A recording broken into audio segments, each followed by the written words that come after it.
আপনি যদি নাকে ড্রপ দেন, রোজা রাখা অবস্থায় নাকে ড্রপ দেওয়া যাবে না।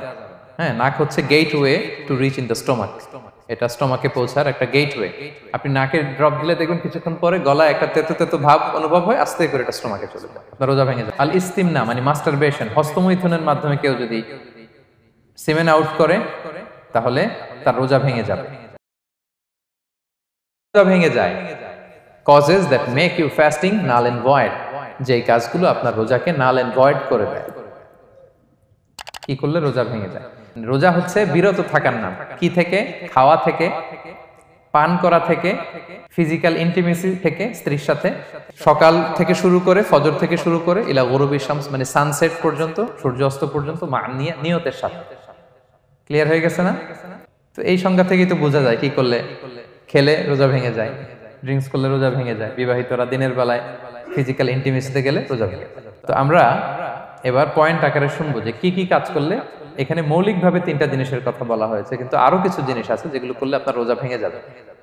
আসুন আমরা সেগুলো শুনি। 1 নম্বরে হচ্ছে ইচ্ছা করে যদি আপনি খান, ইচ্ছা করে খাইতে হবে, বুঝছেন?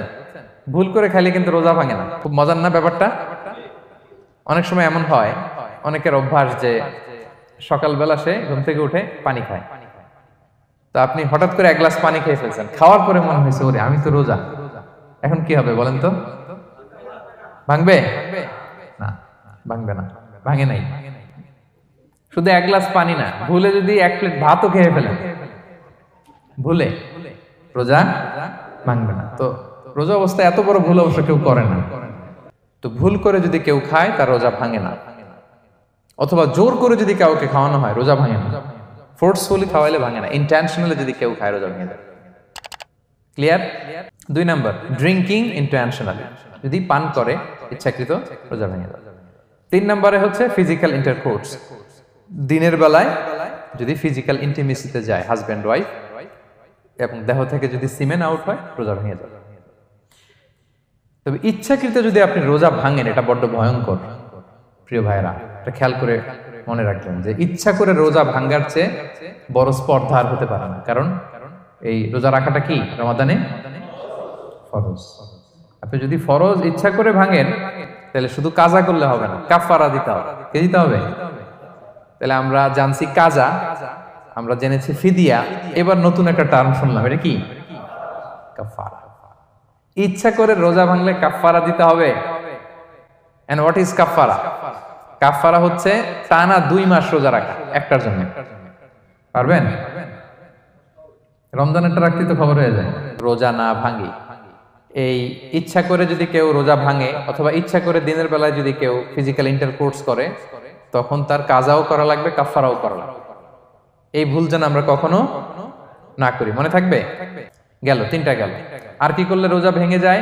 ইচ্ছা করে যদি বমি করে রোজা ভেঙে যাবে, তবে অনিচ্ছা সত্ত্বে বমি আসলে রোজা ভাঙে না। ক্লিয়ার?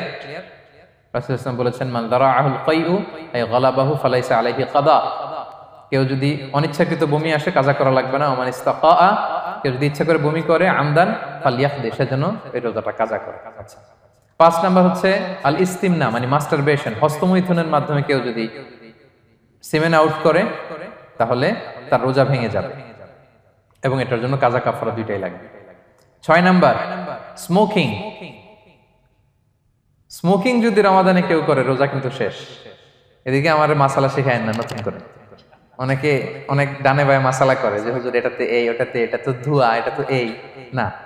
স্মোকিং করলে আপনার রোজা ভেঙে যাবে, কারণ এটার মধ্যে এমন পার্টিকেল থাকে যেটা আপনার ভিতরে চলে যায়। সো আপনার রোজা ভেঙে যাবে, খবরদার স্মোকিং করবেন না।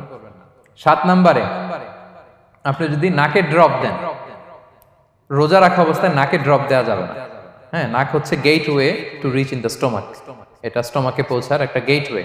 আপনি নাকে ড্রপ দিলে দেখবেন কিছুক্ষণ পরে গলায় একটা তেতো তেতো ভাব অনুভব হয়, আস্তে করে এটা স্টোমাকে চলে যায়, আপনার রোজা ভেঙে যাবে। নাকের ড্রপ এটা রাতে, সন্ধ্যা থেকে শুরু করে সাহুর খাওয়া পর্যন্ত। আচ্ছা, এজন্য রমাদানে কিন্তু ওযু করার সময় নাকে পানি দিতে সাবধান। হ্যাঁ, ফরজ গোসলের সময় নাকে পানি দিতে সাবধান, খুব বেশি ইস্তেনশাক করা যাবে।